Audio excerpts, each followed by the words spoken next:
कपड़े धोने वाली बहू। शादी के पहले से ही विभा को कपड़े धोने का बड़ा शौक था।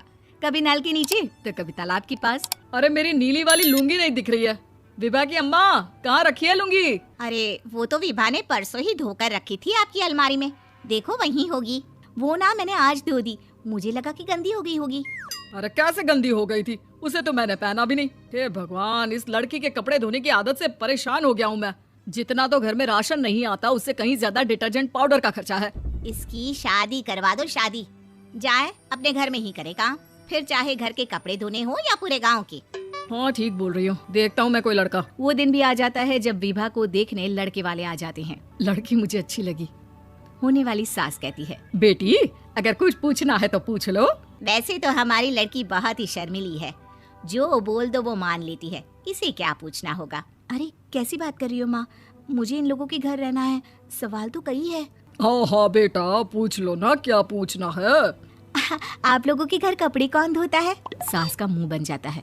देखो, अगर तुम ये कहना चाहती हो कि तुम्हें कपड़े धोने नहीं आते तो सुन लो, कपड़े मैं ही धोती हूँ, लेकिन तुम्हारे आ जाने के बाद मैं रुमाल तक नहीं धोऊंगी। अरे चुप रहना भगवान, बहू बेचारी घर आई नहीं, उसे डराना शुरू कर दिया। वो क्या है ना बिटिया, अभी तक तो ये कल्लू की माँ ही धोती थी, लेकिन अब तुम्हारे पापा तो दहेज में वॉशिंग मशीन देंगे ही।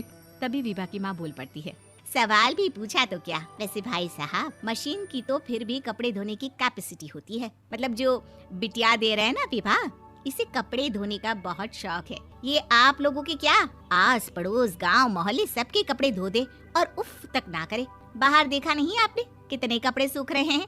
सब हमारी बिटिया ने ही तो धोए हैं। बस भी करो ना माँ, शर्म आ रही इतनी तारीफ सुनकर। और तो और एक दाग निकाल कर दिखाओ तो मान जाऊँ। हाँ अच्छा, माफ करना बेटा, मैंने गलत समझा। हमें तो रिश्ता बहुत पसंद है। और ऐसे जुड़ जाता है रिश्ता कपड़े धोने का शौक रखने वाली विभा का। उसकी शादी हो जाती है कोयला फैक्ट्री में काम करने वाले कल्लू के साथ। शादी के बाद अचानक विभा चिल्लाती हुई सास के पास आती है। सासू माँ, अरे सासू माँ कहाँ है आप? ये तो धोखा है, धोखा दिया आप लोगों ने मुझे।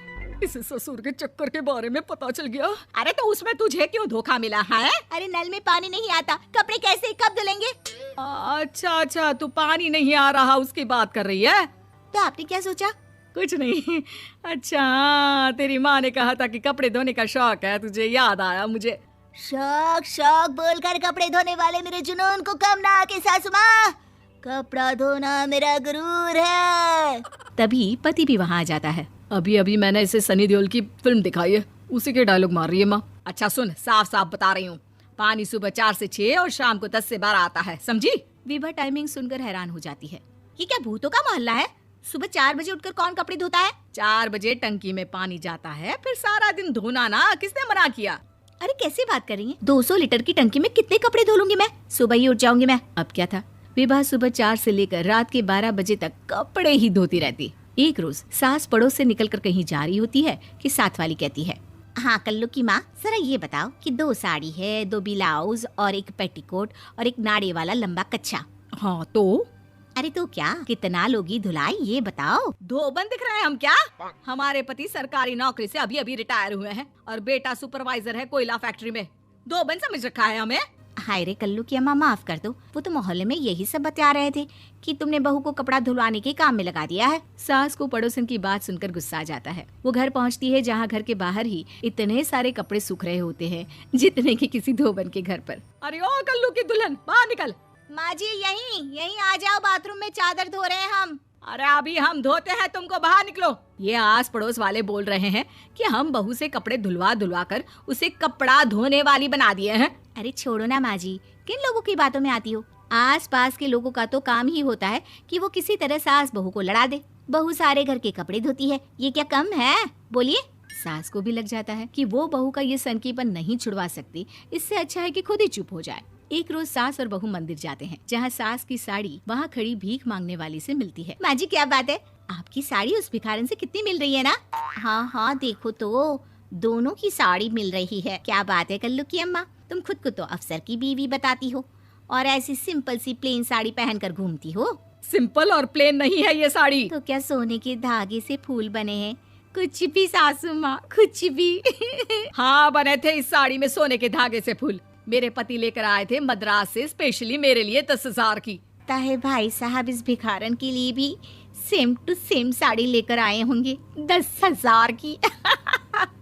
सास उस वक्त कुछ नहीं कहती, लेकिन बहू के साथ घर आती है और अलमारी से एल्बम निकाल कर लाती है। ये साड़ी देख रही है, ये वही साड़ी है जिसे मैंने अभी पहना था। इस साड़ी में ये जो चमकदार फूल दिख रहे हैं ना, ये सोने के धागों से काढ़े गए हैं। लेकिन तू लोकल वॉशिंग मशीन ब्रश से घिस घिस कर सारे फूलों को निकाल कर साड़ी प्लेन कर दी। मुझे माफ कर दीजिए सासू माँ। और तो और, जब मैंने तुझे तेरी गलती के लिए कुछ नहीं कहा, लेकिन तूने तो सबके सामने मेरा मजाक ही बना दिया। क्यों? बहू को समझ में आ जाता है कि अब से उसका कपड़े धोना बंद।